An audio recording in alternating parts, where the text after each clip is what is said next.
एक छोटे से गांव में किशोर रहता था। सीधा सादा, मेहनती और सपने देखने वाला इंसान। हर सुबह वह अपनी पुरानी साइकिल लेकर निकल पड़ता था, क्योंकि उसे शहर में एक मिस्त्री की साइकिल की दुकान पर काम करना होता था। धूप हो या ठंडी हवा, कभी कच्ची सड़कें, कभी गड्ढे, किशोर बिना रुके अपनी साइकिल चलाता रहता था। लोग हंसते थे, ताने मारते थे, लेकिन किशोर चुपचाप आगे बढ़ता रहता था।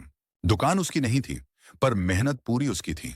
दिन भर पंचर बनाना, चेन ठीक करना और शाम तक थका हुआ शरीर, फिर भी चेहरे पर शिकायत नहीं। रात को घर आकर किशोर अपनी माँ से कहता, माँ, एक दिन मेरी भी अपनी साइकिल की दुकान होगी। माँ मुस्कुराकर बोलती, मेहनत कर बेटा, भगवान जरूर रास्ता दिखाएगा।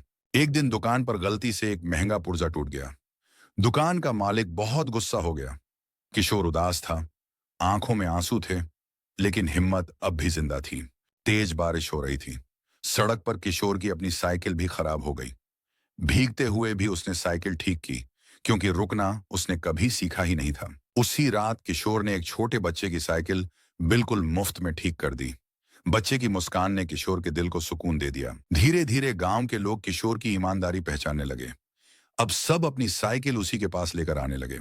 एक दिन किशोर ने अपने घर के पास एक छोटी सी साइकिल रिपेयर की दुकान खोल ली। जो कभी मिस्त्री था, आज अपनी मेहनत का मालिक बन चुका था। किशोर ने अपनी पुरानी साइकिल दुकान की दीवार पर टांग दी। वह साइकिल अब सिर्फ सवारी नहीं थी, वह उसके संघर्ष और सफलता की पहचान थी। आज किशोर गांव के बच्चों को साइकिल ठीक करना सिखाता है। उसकी कहानी अब दूसरों के लिए प्रेरणा बन चुकी है।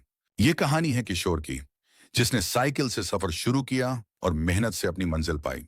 धीरे धीरे किशोर ने एक साइकिल की दुकान खोल ली। किशोर का सपना पूरा हुआ। किशोर अपनी दुकान पर अपनी माँ को लेकर आया। माँ बहुत खुश हुई। ये देखकर सेठ को जलन होने लगी। उसे यह बात बिल्कुल भी बर्दाश्त नहीं हुई कि किशोर कहाँ से कहाँ पहुंच गया है। किशोर एक दिन अपनी दुकान पर सेल लगाता है। बहुत से बच्चे अपने माता पिता के साथ साइकिल खरीदते हैं। किशोर एक दिन अपनी माँ के साथ बाजार जाता है और अपनी माँ के लिए अच्छे कपड़े खरीदता है।